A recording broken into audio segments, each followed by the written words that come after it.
Spiegel im Spiegel, a study of spirituality in place.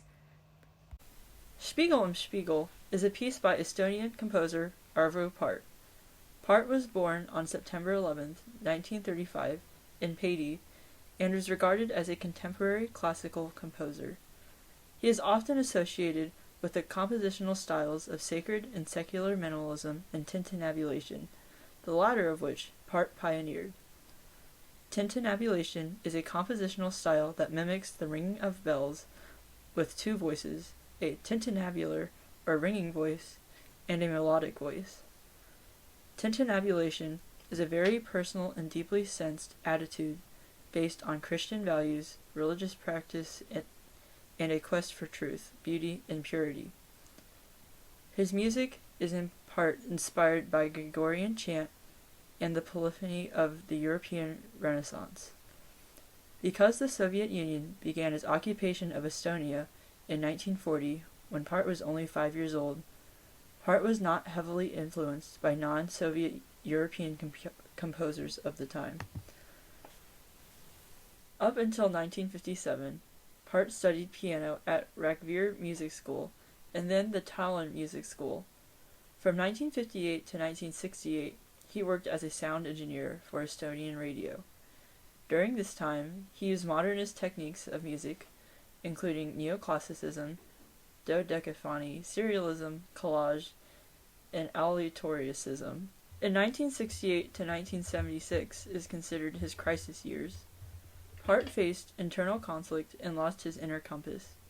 He composed only 2 works, while Armistice and his Third Symphony. Despite the USSR being an atheist state, Pärt was baptized in the Eastern Orthodox Church in 1972. In 1980, Pärt emigrated to Vienna. During this time, religious aspects of music had controversial reviews and confrontations with Soviet officials. Estonia gained independence in 1991. In 2010, Pärt returned to Estonia and founded the Arvo Pärt Center. Spiegel im Spiegel was written by Pärt in 1978, while he was still living in Estonia. It includes a melodic scalar voice and accompaniment of arpeggiations of the tonic triad. These voices are represented by the violin and piano, though other arrangements that substitute the violin for another instrument exist. It is a 10-minute work that is in F major and 6/4 time.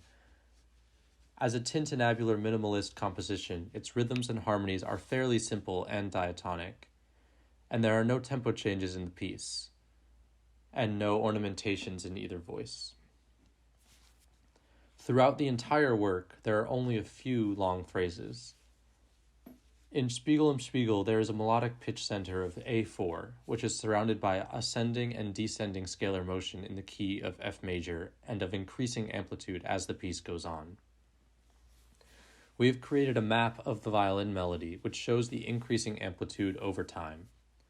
The x-axis is time, which goes from the beginning of the piece to the very end, and the y-axis is the pitch. This axis is largely unlabeled except for the central pitch A4 and the high and low pitches of the violin melody B5 and the open G3, respectively. This figure demonstrates that not only does the amplitude of the scalar motion increase over time, shown by the dotted red line, but it increases on both sides in a reflective manner. In this sense, the pitch A4 acts as an axis of reflection. Not only that, but the gestures created by the violin are reflected across A4 almost exactly as well. Each consecutive gesture is reflected with the same intervals, which ends up giving the overall range symmetry. Specifically, there is a 9th between the center pitch and the highest note, and also a 9th between the lowest note and the center pitch. To end the piece, the violin sustains the A4 to emphasize the central role of this pitch in the piece and to firmly establish that reflective axis. Spiegel im Spiegel is translated in German to be mirror in the mirror or mirrors in the mirror. It is based on the infinity mirror, or a hall of mirrors, in which infinite images are reflected by mirrors on a parallel plane. This is represented by the tonic triads being endlessly repeated with small variations, as if reflected back and forth. As explained in the mapping, the violin part contains continual reflections across the note A, which adds to the mirror theme of the piece. Spiegel im Spiegel is a popular choice for soundtracks and has been used in many films and shows, including Gravity, Burning Man, The Good Place, Supernatural, and many others. The versatility of the piece shows how subjective feelings of spirituality can be. For me, the first time I experienced Spiegel and Spiegel was in the TV series The Good Place, where it is played during several poignant scenes, particularly during moments of reflection, introspection, or contemplation. The piece's repetitive, meditative quality and ethereal sound aptly reflect the show's themes of morality, existentialism, and the afterlife. One of the most memorable scenes in which Spiegel and Spiegel is used is the series finale, where the piece plays during a pivotal moment of the characters' journeys towards enlightenment and redemption. Two characters explain and discuss what happens to oneself after death, and one character compares the journey of the human self to a wave. The water swells within the wave, crashes along the shore, and then returns to the ocean to create another wave.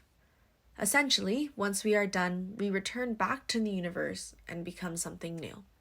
We are special and unique, yet part of something greater. The music's soothing, contemplative quality emphasizes the emotional weight of the scene and the character's growth throughout the series. After researching Arvo Pärt and Spiegel im Spiegel, we knew that we wanted to perform the piece outside in order to enhance its spiritual quality.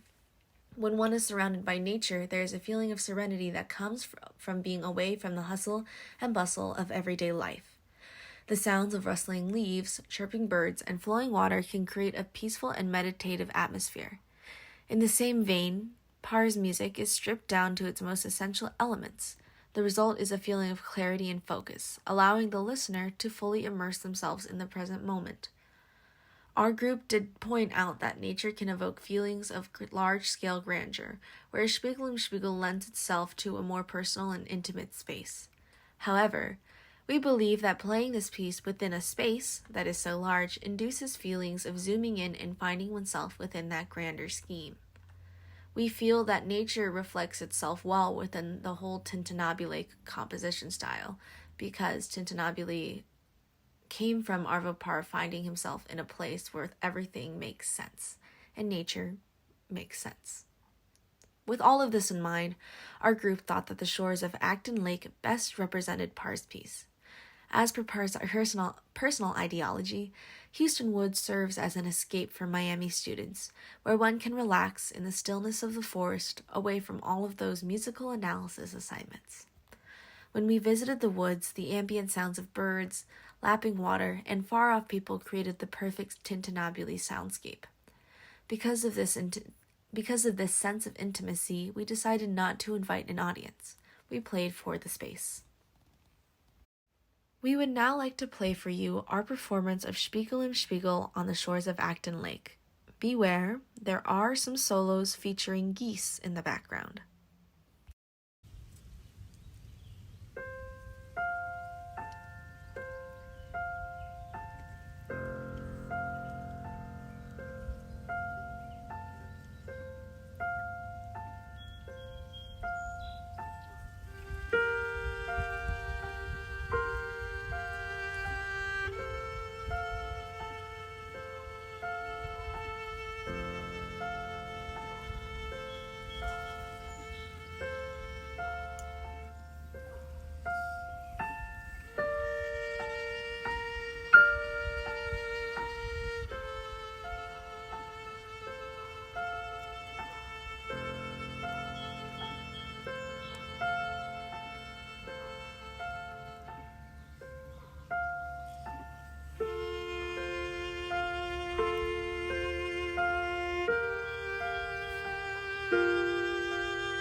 Houston Woods has a long history in this area, which predates Ohio becoming a state in 1803. In 1977, there was a man named Matthew Houston who had worked for General Anthony Wayne and was considered an early conservationist. After Americans had pushed the Native Americans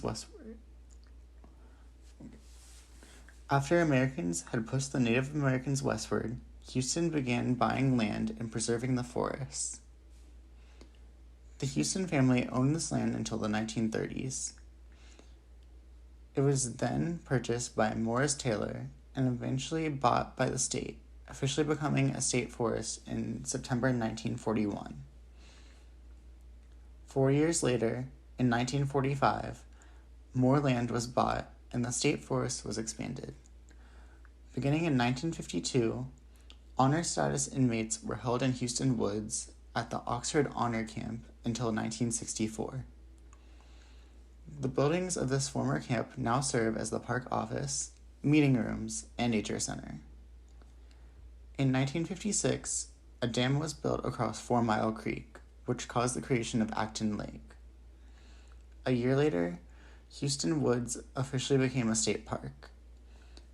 Throughout the 1960s, development continued at Houston Woods, with the addition of campgrounds, cottages, a lodge, a marina, and a golf course. Houston Woods is located in both Butler and Preble counties of Ohio.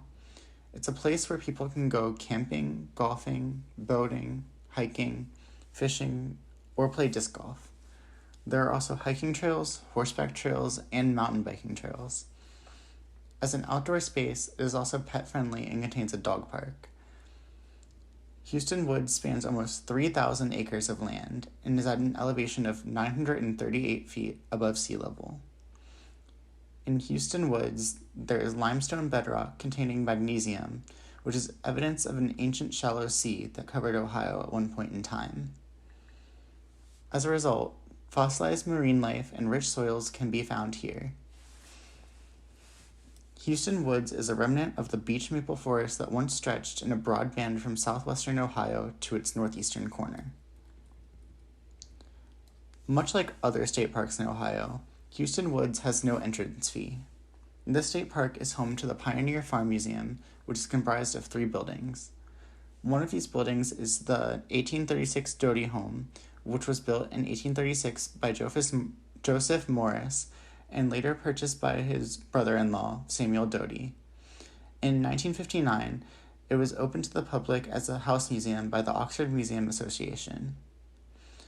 The other 2 buildings are the former Oxford Township Trustees Building, which was moved from East High Street in 2007, and an 1840s dairy barn moved from Trotwood, Ohio, when the original barn burned in 1980. We would now like to share with you our performance of Christopher Packleb's response composition, Reflections on Acton Lake. Due to the erratic nature of Ohio weather, we were unable to record this at Houston Woods, but we have prepared a music video to go alongside the music that we feel aptly reflects it.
I have never been to Acton Lake. When I composed this piece, I thought about two things, and I aimed to capture the spirit of those things. Arvo Pärt's Spiegel am Spiegel and the popularity of Houston Woods is a place for Miami University students to relax and unwind. I didn't search the internet for photographs of Acton Lake or even photographs of any other part of Houston Woods. I didn't listen to many recordings of other pieces by Arvo Pärt, nor did I listen to multiple recordings of Spiegel am Spiegel, although I did listen to one recording a few times over the course of several weeks.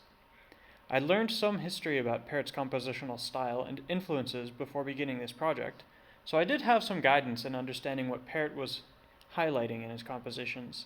And in my response composition, I aimed not to simply copy the style and produce a new version of Spiegel am Spiegel, but rather I aimed to offer another understanding of reflection through a related but fundamentally different response composition. Arvo Pärt's Spiegel am Spiegel uses a piano and a violin, and my response composition takes a similar form, although different for multiple reasons. My response composition uses two violins, arhu, oboe, and piano in order to fit our ensemble.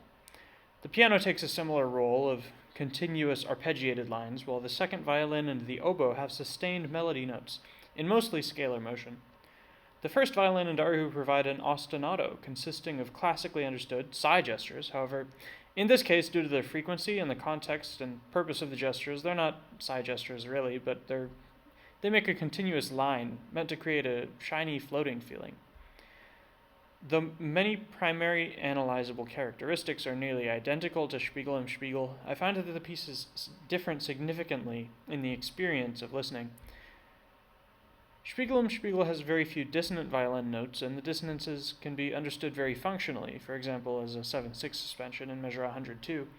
In my response composition, the second violin and oboe have melodic lines which are harmonized with each other, although I worked with disregard for the resulting dissonances between the melodic lines and the accompanying parts due to pedal tones.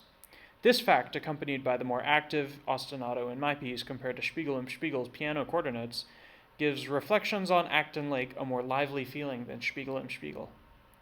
I find my piece to have turned out to be a nice response to Spiegel am Spiegel and the place of Acton Lake. In taking some ideas from Arvo Pärt's Spiegel am Spiegel, I was able to write a short composition which illustrates the idea of reflection more specifically for Miami University students. A reflection not on a long life well lived or any such similar thing, as Pärt may have more opportunity than I do to write, but in this case of Reflections on Acton Lake, a reflection of the students of Miami University, that in such a place we might live such a life. Thank you so much for watching our lecture recital. We hope that it has provided new insight on the interplay between music, spirituality, and place, and what that might mean to you. Please stay tuned for a compilation of bloopers. We had a lot of fun working on this project.